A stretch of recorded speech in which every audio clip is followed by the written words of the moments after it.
저는 오늘 이 시간에 이 말을 귀에 담아두라, 이 말을 귀에 담아두라라는 제목으로 말씀을 나누도록 하겠습니다.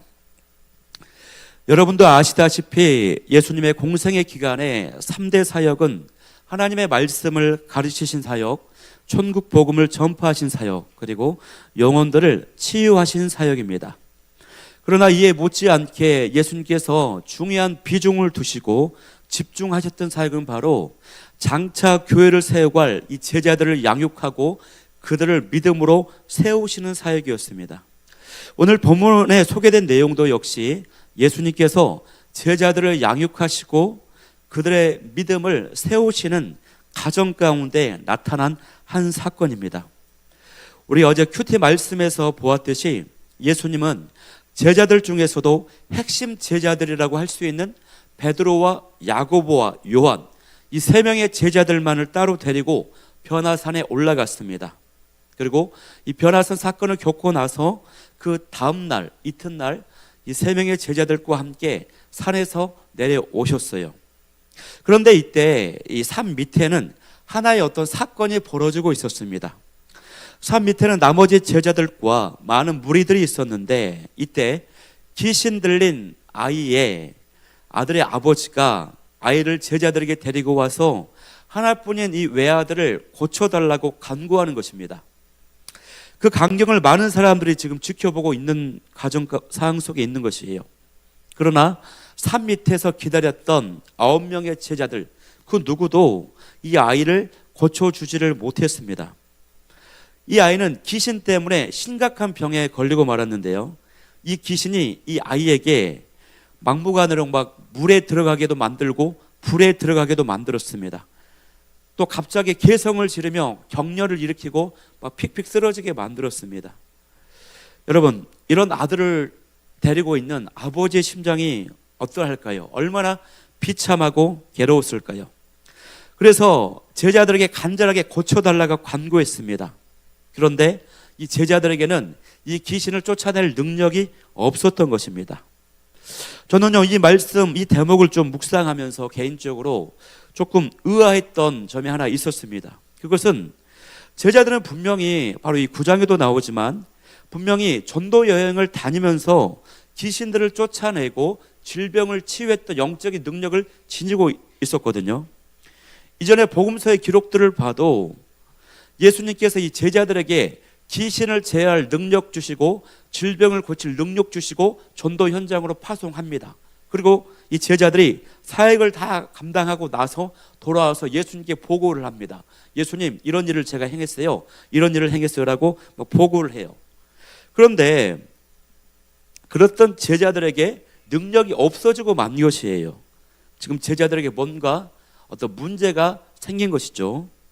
저는 곰곰이 묵상을 좀 해보았습니다. 왜 제자들에게 영적인 능력이 사라지고 말았을까? 제가 발견한 묵상은 뭐였냐면요, 그것은 아마도 예수님께서 지금 그들 곁에 안 계셨기 때문에 이들이 영적으로 해이해진 것이라고 묵상을 했어요. 예수님의 곁에 계실 때는 영적으로 깨어있고 기도하려고 노력해요. 그러나 예수님이 안 계시는 동안, 잠시 동안이었지만 이들이 긴장을 풀고 영적으로 나태해지고 말았다라는 것이죠.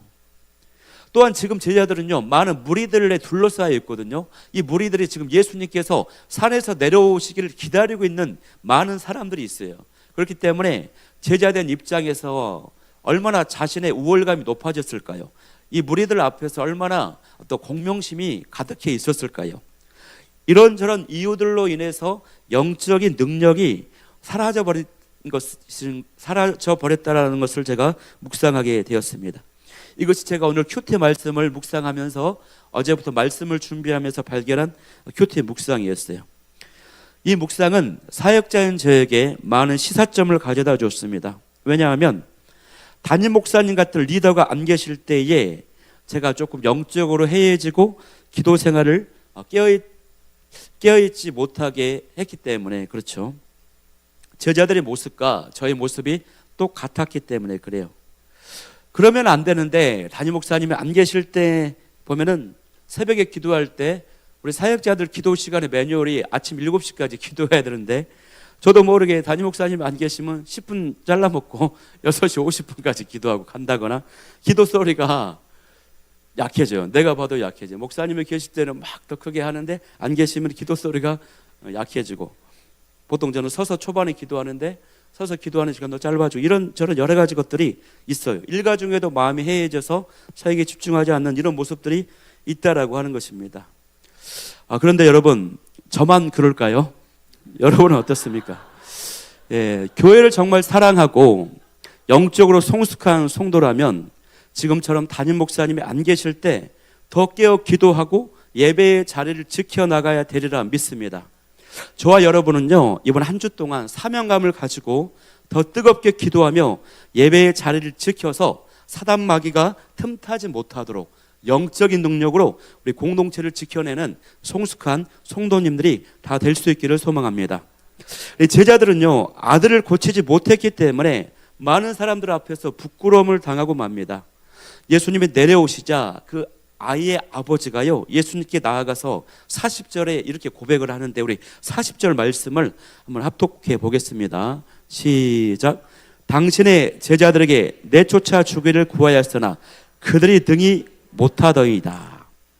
이렇게 부끄러움을 당하는 것이요, 능히 못하더이다. 제자들이, 이 아버지가 이 제자들의 연약한 모습을 꼬집었습니다. 공개적으로 비난했습니다. 제자들은요, 자신들이 바로 직전에 전도 여행 때 영적인 능력을 나타냈거든요. 그래서 귀신을 쫓아낼 수 있을 것이라고 아마 생각했는지도 모르겠어요. 그러나 주님을 한순간이라도 의지하지 않았던 그 순간에, 주님을 의지 않았던 그 순간 그들은 아무것도 할 수가 없었습니다. 그러나 만약에 우리가 주님을 의지하고 매 순간 신뢰하면 주님께서 나를 통해 놀라운 능력을 행하실 줄 믿습니다. 저도 보니까요, 사역자로 맨 처음에 부름받고 사역 연차가 초기일 때, 1년차, 2년차일 때는요, 제가 젊기도 하고 패기가 있고 막 자신감이 있어요. 그리고 당시에는요, 왜 그런지 몰라도 막 접하고 듣는 분들이 이름만 대도 유명한 목사님들의 그런 메시지, 그런 교회들, 브랜드가 있는 그런 큰 교회들, 잘 나가는 교회들, 그런 부흥되는 교회들, 목사님 소식만 듣다 보니까 나도 잘할 수 있을 것 같아, 나도 얼마든지 막 놀라운 열매를 맺고 막 부흥할 수 있을 것 같아, 이런 자기 가신에 빠지게 돼요. 그런데 연차가, 사역의 연차가 한 해 가면 갈수록 어떻게 됩니까? 내 힘으로는 아무것도 할 수 없구나 라고 하는 고백과 마음이 더 강해지는 것입니다. 주님, 저는 주님 없이는 아무것도 할 수 없습니다. 그러니 주님, 매 순간 저를 불쌍히 여겨 주옵소서. 이 기도 제목 가지고 나아가는 오늘 이 밤이 될 수 있기를 소망합니다. 결국 예수님께서요, 이 아들을 친히 고쳐 주셨습니다. 이처럼 예수님은 치유하시고 회복시켜 주십니다. 영혼들에게 생명을 더 얻게 하고 더 풍성히 얻게 하시는 분이 우리 예수님이십니다. 요즘에 유독 최근 시즌에 주변에 아프신 우리 성도님들이 너무 많습니다. 그래서 정말 안타깝고 마음이 아픕니다. 그러나 예수님께서 우리 성도님들을 친히 만져주시고 속히 고쳐주실 줄 믿습니다. 우리가 그것을 믿을 뿐만 아니라 이를 위해서 우리가 마음 모아 함께 중보하며 나아가야 될 줄 믿습니다. 예수님이 이렇게 치유하시고 회복시켜 주시는데, 반면에 사단 마귀가 하는 일은 오직 죽이고 멸망시키는 일입니다. 이 귀신은요, 이 아이의 몸에 들어가서 아이의 몸이 상하고 다치게 만들었죠. 이처럼 마귀는요, 사단 마귀는 우리의 건강과 행복을 빼앗아가는 영적인 도둑놈입니다. 예수님은 이런 마귀를 쫓아내셨기 때문에요, 사람들이 놀라워했어요. 막 기뻐했어요. 그리고 하나님께 영광을 막 돌렸습니다. 그런데 정말 우리가 놀라워하고 기뻐해야 되는 것은 뭐냐면, 이런 치유와 회복, 치유의 기적이 일어난 것이 아니라 영원히 구원된 것을 보고 가장 기뻐하고 놀라워해야 될 줄 믿습니다. 왜냐? 예수님이 오신 가장 큰 목적이 영혼 구원이기 때문에 그래요. 사람들은요, 예수님의 축사와 치유, 놀라운 신비, 기적, 응답을 보고 놀라워했어요. 놀라워하긴 했지만 정작 이들은, 많은 사람들이 예수님을 구원자로, 메시아로 영접하지 않았습니다. 믿지 않았어요. 그렇기 때문에 어떤 의미에서 보면 이 질병이 치유되는 것, 그 사건보다 더 어려운 사건, 더 놀라운 사건이 바로 영혼이 구원받는, 영혼이 회복되는 사건이라고 하는 사실이에요. 그러므로 성도는 병 낫는 것도 중요하지만 그런 기적보다 영원히 구원받고 회복되는 것에 더욱 기뻐하며 놀라워해야 될 줄 믿습니다. 우리가 어떤 아프신 분들, 제가 이제 병문안을 가다 보면은, 병문안을 간다거나 이제 아프신 분들 집에 가서 이제 신방 예배를 드리다 보면 대부분의 우리 성도님들 이런 고백을 하십니다. 이번 질병의 사건으로 인해서 믿지 않던 남편이 교회를 가려고 하는 의지가 생겼다. 하나님의 존재에 대해서 다시 한번 생각하게 되었다. 이런 고백을 해요. 그런데 같이 이렇게 이런 얘기를 듣다 보면은 우리의 마음속에 어떤 경향이 있냐면, 그래요, 그건 단순히 위로와 격려 쪽으로만 들리는 것입니다. 그래도 이 질병이 치유되는 것이 우선이다. 그럼에도 불구하고 이 질병의 사건이 안 겪었으면 좋겠다라고 하는 마음속에 우리 안에 있다라고 하는 것이죠. 그러나 우리가 정말 이 질병이 치유되는 사건보다도 영적인 영혼이 구원받고 회복되는 것이 최고의 가치, 최고의 사건, 최고로 감사해야 될 제목으로 우리가 삼는다면, 그 질병의 사건을 통해서 남편이 정말 교회를 가고자 하는 의지가 생겼다, 이것으로 인해서 찬양하고 감사해야 될 줄 믿습니다. 그래서 이 밤에 우리가 기도하기를 원하는 것은요, 주님, 치유의 사건과 응답의 사건보다 영혼의 구원과 회복을 위해서 더욱 놀라워하며 기뻐하게 하여 주옵소서. 이 두 번째 기도 제목 가지고 이 밤에 나아가는 저와 여러분이 될 수 있기를 소망합니다. 오늘요, 제자들이요, 귀신을 쫓아내지 못했어요. 3년 동안 예수님과 동고동락하며 가르침 받았던 제자들이었기 때문에 예수님이 이 모습을 보시고 아마 화가 나셨을 거예요. 그래서 예수님은 제자들을 향해서 직접적으로 다이렉트로 꾸짖고 화내셨을 수도 있었는데 그렇지 않았어요. 내가 만약에 예수님이라면 그럴 가능성이 전혀 없지만, 이런 상황에서 이 제자들 향해서 이런 빙신들 하면서 막 이것도 못 고치냐고 이런 붕신들 하면서 했을 것 같아요. 근데 직접적으로 야단치실 만도 한데 예수님이 그러지 않으시고 어떻게 얘기합니까? 41절, 우리 41절 말씀을 한번 합독해 보겠습니다. 시작. 예수께서 대답하여 이르시되 믿음이 없고 패역한 세대요, 내가 얼마나 너희와 함께 했으며 너희에게 참으려 내 아들을 이리로 데리고 오라 하시니. 얼마나 이 책망이 기품 있고 교양이 있습니까, 여러분? 예수님은 다이렉트로 공개적으로 제자들을 책망하지 않으시고, 이 믿음 없는 제자들이 이 믿음 없는 세대에 포함되어 있기 때문에 이렇게 말씀하심으로, 믿음 없는 세대라고 말씀하시면서 자신들, 제자들 스스로 반성도 하고, 또한 이로 인해서 막 낙심과 절망에 빠지지 않도록 이렇게 책망하셨어요. 이것이 바로 예수님의 리더십이었는데요. 예수님의 제자들을 책망하실 때를 보면요, 믿음이 없을 때를 책망하셨어요. 그런데 예수님의 제자들이 실력이 없고 어떤 아둔해서 지식이 부족할 때는 책망하지 않으셔요. 예를 들면은 어떤 비유의 말씀을 깨닫지 못해서 물어볼 때는 예수님이 자세하게 답변을 해 주십니다. 그런데 믿음이 없고 불안하고 두려워할 때는 예수님이 믿음이 없다라고 막 책망하시는 것을 볼 수 있어요. 그러면 여러분, 제자들이 귀신을 쫓아내지 못한 결정적인 원인이 무엇일까요? 앞서 말했던 것처럼 예수님이 계시지 않아서 영적으로 해이해진 것은 상황적인 원인이었어요. 진짜 이유, 결정적 이유는 뭐냐면 예수님의 그 해주신 말씀에 그 해답이 있는데, 그것은 바로 믿음이 없었기 때문이었거든요. 믿음이 없었어요. 이미 권세와 능력을 받았는데 귀신을 내쫓는 체험을 예전에 했었음에도 불구하고 믿음이 부족해서 실패하고 말았다라고 하는 것인데요. 우리는 이 예수님의 말씀을 통해서 어떤 것을 하나 발견해야 되냐면, 붙잡아야 되냐면, 믿음이라고 하는 것은요, 100% 완전하게 신뢰할 때 믿음이라고 인정된다라고 하는 것입니다. 거기에 1%의 의심도 있으면 그걸 믿음이라고 인정되지 못한다라고 하는 것을 우리가 붙잡아야 돼요.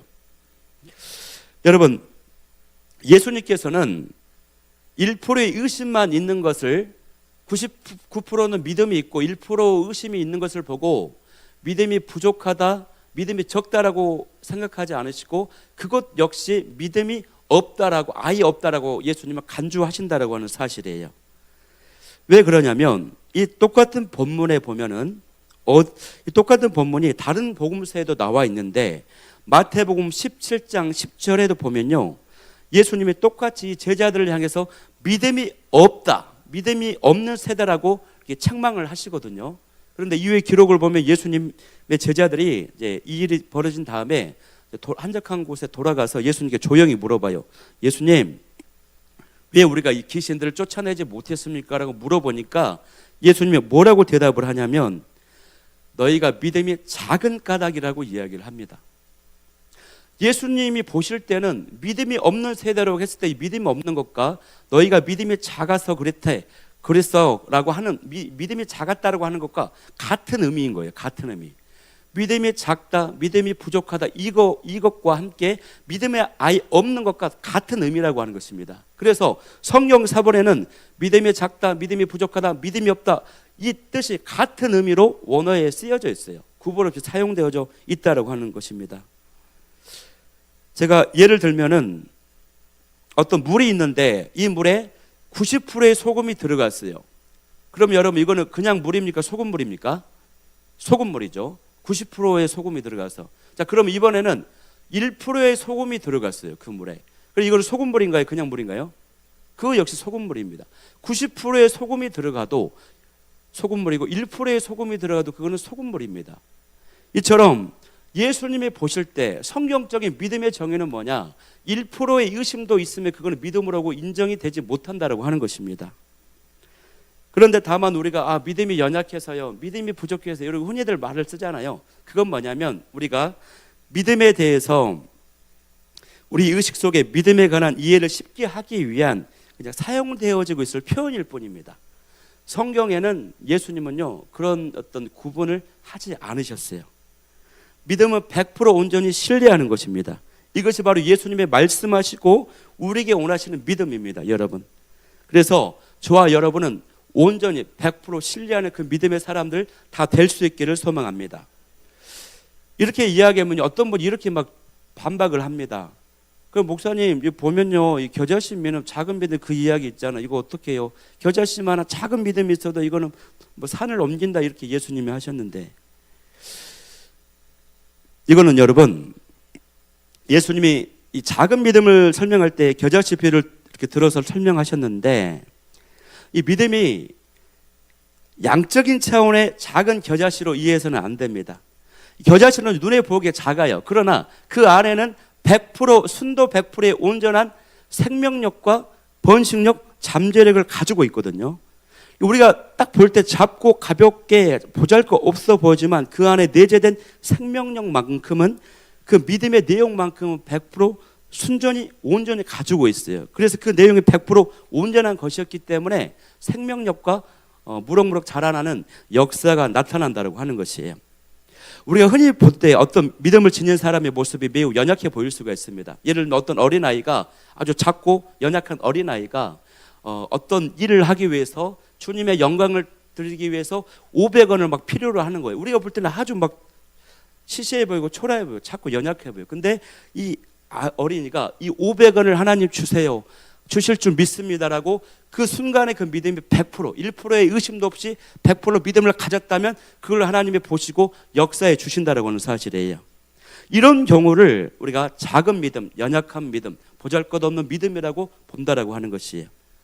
또 이를테면 병들고 못 배운 사람이지만 한 영혼을 위해서 간절히 100% 주께서 구원해 주실 줄 믿고 믿음으로 기도합니다. 이것이 바로 작고 연약한, 우리가 볼 때는 연약해 보이죠, 초라해 보이고 작아 보이지만 그 믿음의 순도 100%를 가지고 있어요. 그래서 하나님의 놀라운 역사, 산을 옮길 수 있다, 이런 말씀을 하신다라고 하는 것입니다. 저와 여러분이 100% 온전한 믿음을 다 갖게 되기를 원하는데 그러면요 여러분, 어떻게 하면 이 믿음을 갖게 될 수 있을까요? 100% 온전한 믿음을.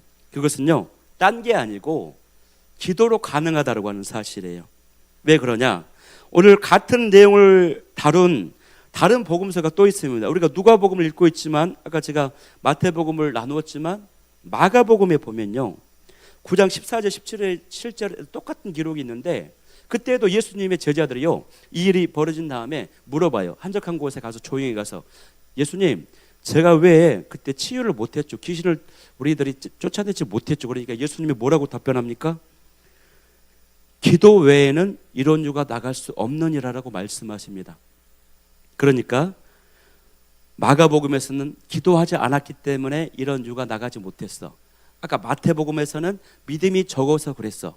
이거를 이야기를 종합해 보면 뭡니까? 믿음이 자라나고 온전한 100% 믿음이 되기 위해서는 무엇을 해야 된다라고 하는 결론을 내릴 수가 있나요? 기도해야 된다라고 하는 사실이죠. 그래서 결론적으로 오늘 큐티 본문의 결론은 기도해야 된다라고 하는 사실입니다. 담임 목사님이 항상 강조하였듯이 기도하면, 기도가 열리면 다 열리는 줄 믿습니다. 그런데 예수님의 치유를 보고요, 사람들은 치유된 기적에 집중했습니다. 제자들도 마찬가지 치유된 그 사건에 막 집중을 해요. 마음이 막 흥분되어 있어요. 제자들이 진정이 되지 않아요.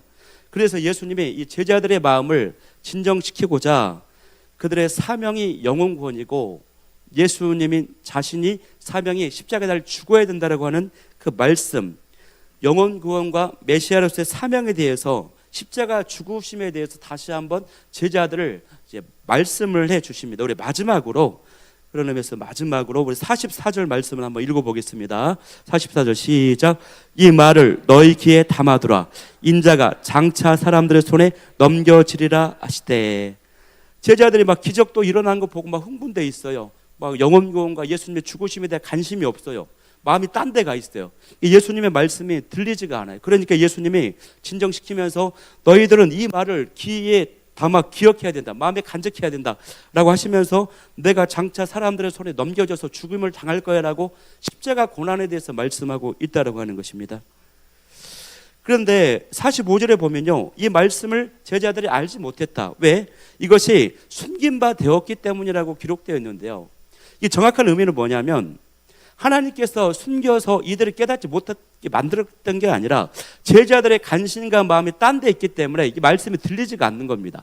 그래서 숨겨진 상태로 있을 수밖에 없는 것을 기록해 놓은 거예요. 여러분, 우리는요 말씀을 받을 때 교회 공동체와 함께 말씀을 받습니다.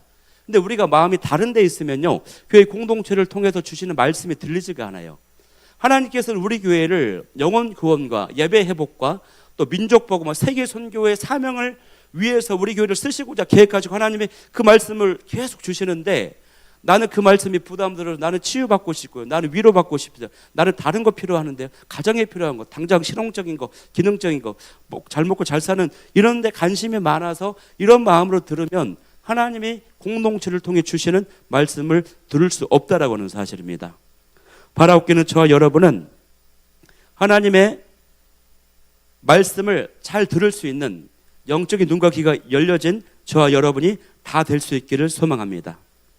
그래서 오늘 이 마지막 기도하기를 원하는 것은, 하나님 교회를 통해 주신 말씀이 들려지게 하여 주옵소서, 깨달아지게 하여 주옵소서, 이 기도 제목 가지고 나아갈 수 있기를 소망합니다. 제가 기도 제목 3가지 나눠드리고 우리 찬양하며 나아가도록 하겠습니다. 첫 번째 기도하기를 원하는 것은, 주님 없이는 나는 아무것도 할 수 없습니다.